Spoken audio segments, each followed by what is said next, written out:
கிறிஸ்துவுக்குள் அன்பான கர்த்தருடைய பிள்ளைகளை, இன்றைய வேத வசனமும் ஜெபமும் நீதிமொழிகளின் புஸ்தகம் 25ஆம் அதிகாரம் 11ஆம் வசனம். ஏற்ற சமயத்தில் சொன்ன வார்த்தை வெள்ளித்தட்டில் வைக்கப்பட்ட பொற்பழங்களுக்கு சமானம்.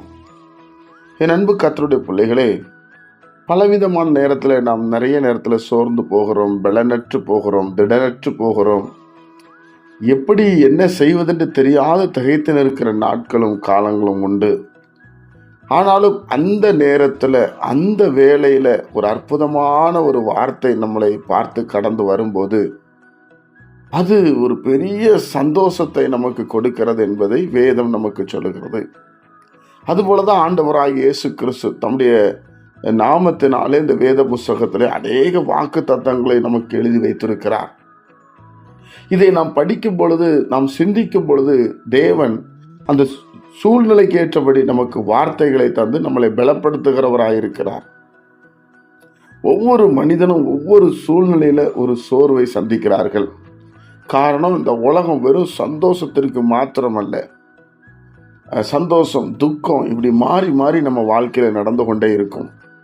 ஆனால் நாம் பேசுகிற வார்த்தையானது நல்ல வார்த்தைகளாய், பிரியமான வார்த்தைகளாய், அப்ரிஷியேட் பண்ணுற வார்த்தைகளாய், அவனை உயிர்ப்பிக்கிற வார்த்தைகளாய் நாம் பேசும் பொழுது, தேவனுடைய பிள்ளைகளே, அவனுக்கு அந்த சோர்ந்து போன நேரத்தில் அது அவனுக்கு செயல்படும் போது அது வெள்ளி தட்டில் வைக்கப்பட்ட பொற்பழங்களுக்கு சமானம் என்று சொல்லப்பட்டிருக்கிறது.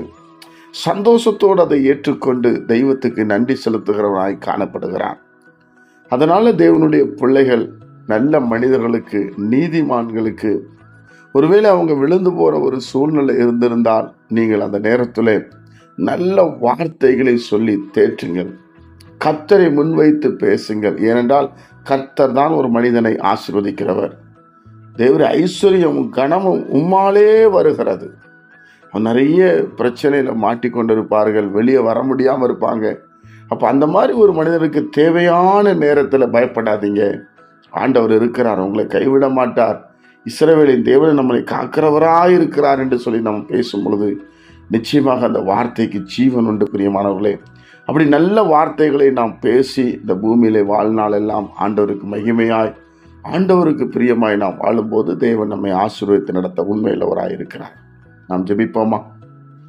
பரிசுத்த பிதாவே, உம்முடைய குமாரன் இயேசு கிறிஸ்துவின் நாமத்தில் வருகிறோம். இந்த நாளை நீர் எங்களுக்கு ஆசீர்வதித்து தான் இதை கேட்கிற ஒவ்வொரு பிள்ளைகள் மேலும் உடைய ஆவியானுடைய வல்லமை இறங்கி வரட்டும். ஆண்டவரே, ஏற்ற சமயத்தில் சொன்ன வார்த்தை வெள்ளித்தட்டில் வைக்கப்பட்ட பொற்பழங்களுக்கு சமானம். அப்படிப்பட்ட நல்ல வார்த்தைகள் எங்கள் வாயிலிருந்து புறப்பட்டு ஜனங்களை விடுதலை ஆக்கட்டும், இயேசு அண்டை சேர்க்கட்டும். கர்த்தராகிய இயேசு மூலம் ஜெபிக்கிற பிதாவே, ஆமென்.